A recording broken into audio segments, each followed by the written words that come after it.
ಓಂ ಶ್ರೀ ಗುರುಭ್ಯೋ ನಮಃ. ಫ್ರೆಂಡ್ಸ್, ಎಲ್ಲರಿಗೂ ನಮಸ್ಕಾರ. 40 ವರ್ಷ ದಾಟಿದ ನಂತರ ಪುರುಷನ ಜೀವನದಲ್ಲಿ ನಿಜವಾದ ಪರಿವರ್ತನೆ ಅನ್ನೋದು ಆರಂಭವಾಗುತ್ತೆ ಎಂಬ ಈ ಸತ್ಯವನ್ನ ಬಹುಮಂದಿ ತಡವಾಗಿ ಅರ್ಥ ಮಾಡಿಕೊಳ್ತಾರೆ. ಚಿಕ್ಕ ವಯಸ್ಸಿನಲ್ಲಿ ಸಮಾಜ ನಮಗೆ ಹೇಳಿದ ಕತೆ ಒಂದೇ: ಕಾಲೇಜು, ಮಜಾ, ಯೌವನದ ಶಕ್ತಿ, ಫಿಟ್ ದೇಹ, ಮೊದಲ ಪ್ರೀತಿ, ಮೊದಲ ಸಂಬಳನೆ ಜೀವನದ ಶೃಂಗಾರ ಅಂತ ಅದನ್ನೇ ನಾವು ನಂಬಿ ಬದುಕ್ತಾ ಇದ್ವಿ. ನಮ್ಮ ಮೊದಲ ಸಂಬಳನೇ ನಮ್ಮ ಜೀವನದ ಅತ್ಯುನ್ನತವಾದ ಒಂದು ಸಾಧನೆ ಅಂತ ನಾವು ತಿಳ್ಕೊಂಡಿದ್ವಿ.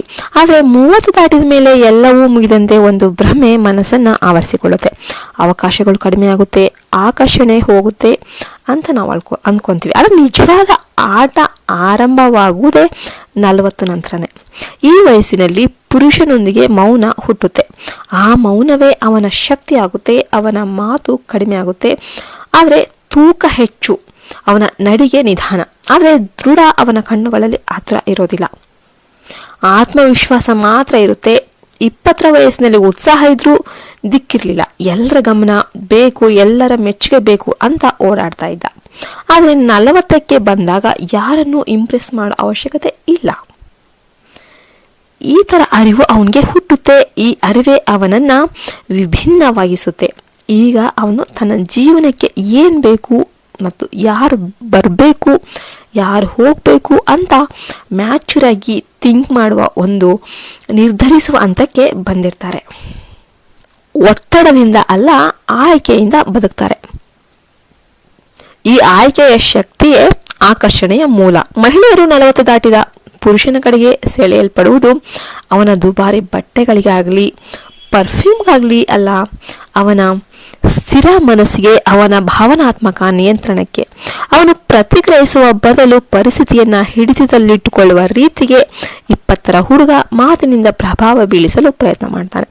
40ರ ಪುರುಷ ತನ್ನ ಅಸ್ತಿತ್ವದಿಂದಲೇ ಪ್ರಭಾವವನ್ನು ಬೀರ್ತಾನೆ. ಅವನಿಗೆ ತನ್ನನ್ನು ಸಾಬೀತುಪಡಿಸುವ ಅವಶ್ಯಕತೆ ಅಂತೂ ಇಲ್ಲ. ಅವನು ತನ್ನ ದೌರ್ಬಲ್ಯಗಳನ್ನ ಮುಚ್ಚಿಕೊಳ್ಳೋದಿಲ್ಲ, ಅವುಗಳನ್ನು ಅರಿತು ಅವುಗಳ ಮೇಲೆ ಕೆಲಸವನ್ನ ಮಾಡ್ತಿರ್ತಾನೆ. ಆದ್ರಿಂದನೇ ಅವನ ಸುತ್ತ ಒಂದು ಅಜ್ಞಾತ ಭದ್ರತಾ ವಲಯ ಅನ್ನೋದು ನಿರ್ಮಾಣವಾಗಿರುತ್ತೆ. ಮಹಿಳೆಗೆ ಬೇಕಾಗಿರೋದು ಅತಿಯಾದ ಹೀರೋಯಿಸಂ ಅಲ್ಲ, ಭಾವನಾತ್ಮಕ ಭದ್ರತೆ ಮತ್ತು ನಂಬಿಕೆ. ಅದನ್ನು ನೀಡಬಲ್ಲವನು ಈ ವಯಸ್ಸಿನ ಪುರುಷ ಆಗಿರ್ತಾನೆ. ಪುರುಷ 40 ನಂತರ ಪುರುಷನ ಗಮನ ಬದಲಾವಣೆಯಾಗುತ್ತೆ. ಈಗ ಗುರಿ ಲಕ್ಸುರಿ ಅಲ್ಲ, ಲೆಗಸಿ ಅಲ್ಲ, ಪ್ರದರ್ಶನ ಅಲ್ಲ, ಆಡಂಬರ ಅಲ್ಲ. ಅವನಿಗೆ ಅರ್ಥಪೂರ್ಣವಾದ ಬದುಕು.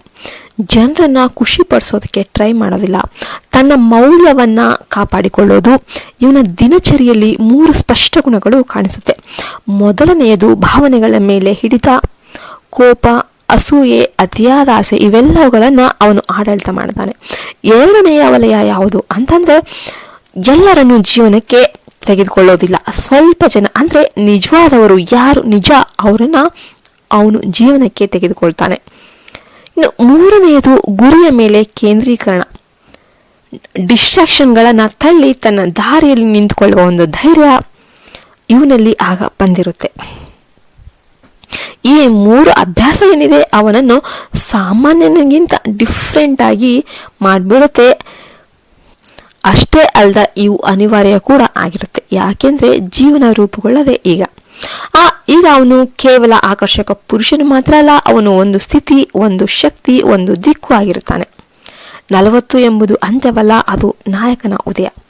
ಈ ಹಂತದಲ್ಲಿ ಬದುಕನ್ನು ಯಾರ ಕೈಗೂ ಕೊಟ್ಟಿಲ್ಲ ಎಂದು ನಿರ್ಧರಿಸುವ ಪುರುಷನನ್ನು ಜಗತ್ತೇ ಗಮನಿಸುತ್ತಾ ಇರುತ್ತೆ. ನೀವು ನೆನ್ಪಿಟ್ಕೊಂಡ್ಬಿಡಿ, ನಿಮ್ಮ ಶಕ್ತಿಯನ್ನು ನೀನು ಅರಿತ ದಿನದಿಂದ ನಿನ್ನ ವಯಸ್ಸು ನಿನ್ನ ಮಿತಿಯಲ್ಲ, ನಿನ್ನ ಮೌನವೇ ನಿನ್ನ ಘೋಷಣೆ ಆಗಿರುತ್ತೆ. ನಿನ್ನ ಸ್ಥಿರತೆಯೇ ನಿನ್ನ ಆಕರ್ಷಣೆ ಆಗಿರುತ್ತೆ ಮತ್ತು ನಿನ್ನ ದಿಕ್ಕೇ ನಿನ್ನ ಗುರುತು ಆಗಿರುತ್ತೆ. ಫ್ರೆಂಡ್ಸ್, ಇದಾಗಿತ್ತು ಇವತ್ತಿನ ವಿಡಿಯೋ. ಇದೆಲ್ಲ ನಿಜ ಅನಿಸಿದ್ರೆ ದಯವಿಟ್ಟು ಲೈಕ್ ಮಾಡಿ. ಯಾಕೆಂದ್ರೆ 40 ಇಯರ್ಸ್ ಆದಮೇಲೆ ಮ್ಯಾಚುರಿಟಿ ಬರುತ್ತೆ. 100 ಲೈಕ್ ಕೊಡೋದನ್ನ ಮರಿಬೇಡಿ. ಎಲ್ಲರೂ ಜೈ ಶ್ರೀರಾಮ್ ಅಂತ ಕಮೆಂಟ್ ಮಾಡೋದನ್ನ ಯಾವತ್ತೂ ಮರೆಯೋಕೆ ಹೋಗಬೇಡಿ. ಮತ್ತೆ ಇನ್ನೊಂದು ವಿಡಿಯೋದೊಂದಿಗೆ ಸಿಗೋಣ ಅಂತ ಹೇಳ್ತಾ ನಾನು ಈ ವಿಡಿಯೋವನ್ನು ಮುಗಿಸ್ತಾ ಇದ್ದೇನೆ. ಜೈ ಹಿಂದ್, ಜೈ ಭಾರತ್, ಮತ್ತೆ ಹರಿ ಓಂ ತತ್ಸತ್. ಸರ್ವೇ ಜನೋ ಸುಖಿನೋ ಭವಂತು.